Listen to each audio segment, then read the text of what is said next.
Sexy, rebelle ou torturée, la cigarette a souvent été plus qu'un accessoire, la rendant aussi mythique qu'ordinaire. Mais depuis quand la cigarette est-elle cool ?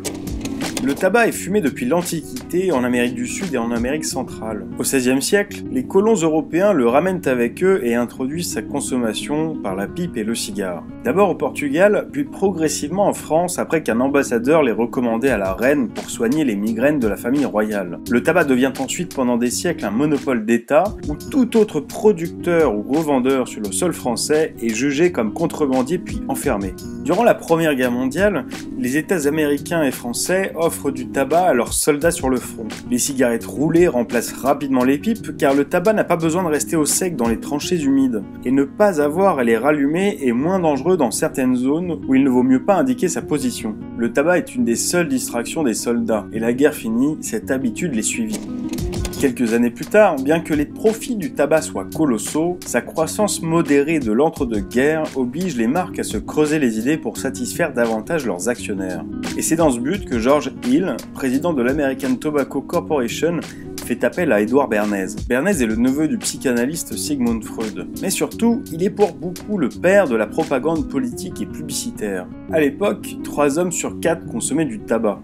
Mais une femme qui fume était encore mal vue. Bernays met alors au point une campagne révolutionnaire, proposant la cigarette comme un symbole subversif d'émancipation de la femme.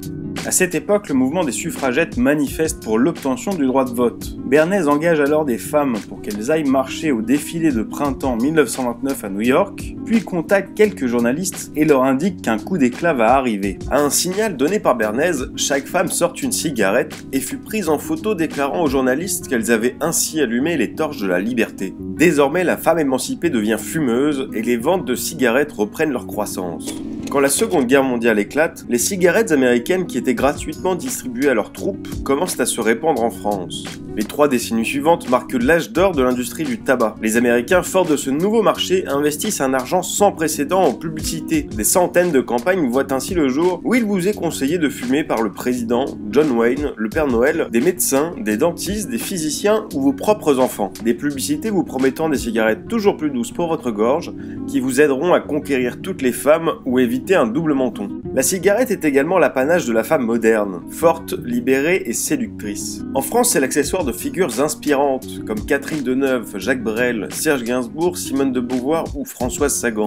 À la fin des années 70, l'industrie s'est emparée de toutes les icônes. Du cinéma aux courses automobiles, tout le monde a un fumeur qui l'admire. En 1976, 10 ans après les premiers résultats d'études américaines concluant d'un lien entre tabagisme et risques cancérigènes, la loi Veil contre la publicité du tabac entre en vigueur. Cela marque la fin d'une époque pour l'industrie qui désormais doit se battre pour exister. En 81, la British American Tobacco sort la Barclay. Seulement 1 mg de goudron et 0,2 de nicotine, quand les autres n'affichaient 10 fois plus. Les principaux concurrents dévoilent alors la supercherie. Des petits trous autour du filtre permettant de mélanger l'air à la fumée quand les machines utilisées pour mesurer les taux aspiraient la fumée. Mais quand un fumeur posait ses lèvres sur la cigarette, elles obstruaient les trous, faisant grimper la teneur en goudron et nicotine. Ce subterfuge reste encore largement utilisé aujourd'hui, notamment par la plus grosse compagnie fabricante de tabac, la Philip Morris International. Le monde entier s'accorde aujourd'hui sur une politique anti-tabagique et le business fulgurant de la cigarette électronique prend une part de marché conséquente. Philip Morris a alors complètement réorganisé sa stratégie. Il n'est désormais plus question d'être des marchands de mort, mais de participer à un monde sans cigarettes. Alors bien qu'elle continue à distribuer toutes ses marques, l'entreprise lance HEETS, soit un système qui chauffe le tabac sans jamais le brûler, évitant ainsi toute combustion. Bien que la réduction des risques pour la santé avancée par la firme soit controversée, ce nouveau mode de consommation est un succès, et HEETS devient la 3e marque de tabac dans les 73 pays où elle est commercialisée, derrière Marlboro et Winston.